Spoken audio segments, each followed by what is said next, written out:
mudachi bukan jodohmu moshi Malaysia có một tanah Malaysia có một đâu pernah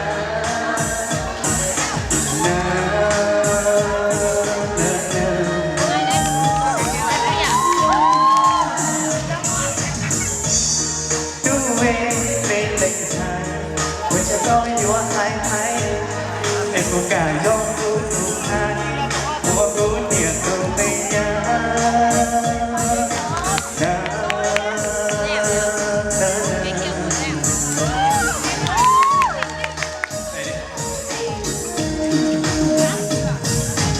ôi mê lánh dài rồi đánh thì đủ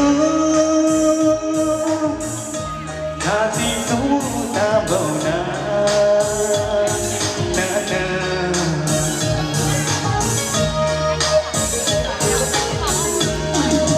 có trong lao luôn em cũng chia lo chia chỉ có chia ta ta chia tuốt giờ đâu có nó cho cô buồn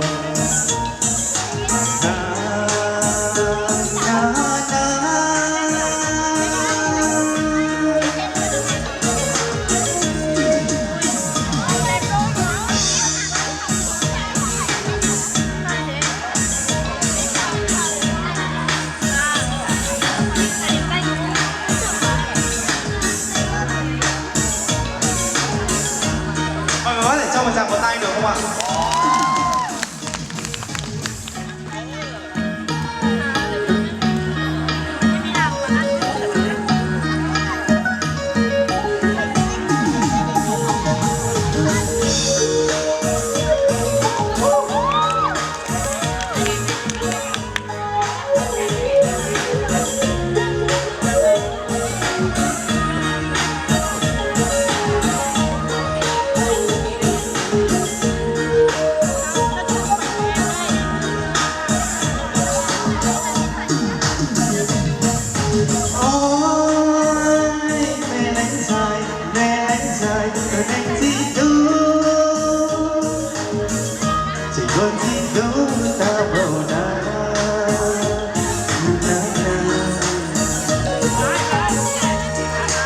có trong cao hoàn loa em cũng chia lo chia chỉ tuôn chia ta rồi sao chia tuôn sao đâu có nó cho tự vợ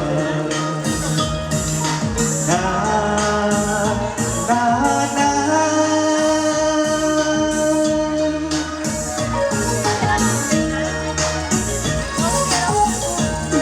một cái trong cũng ngồi xì em cứ mang đi hay đưa luôn gì chỉ tâm không thể cứ mang đi mỗi đâu đi cho mình na na na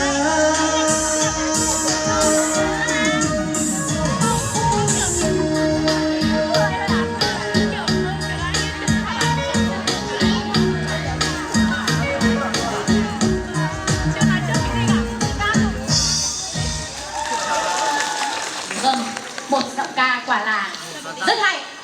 Và sau đây thì không biết là tối nay bạn có mời tôi đi ăn phở không nhỉ? À, theo như mình hứa thì chắc chắn là mình sẽ mời mọi người. Thế theo như lời bài hát nếu như bạn nào tối nay, đặc biệt là các bạn nữ nhé, bạn nào mà đi theo mình thì ok. Tôi rất là ngạc nhiên. Vậy thì bạn có thấy tôi xinh đẹp, dễ thương giống như trong lời bài hát của bạn không? Thật ra thì đứng vào những cái người xinh đẹp, đặc biệt là những người MC thế này thì là cho mình những thí sinh thế này càng hồi hộp hơn.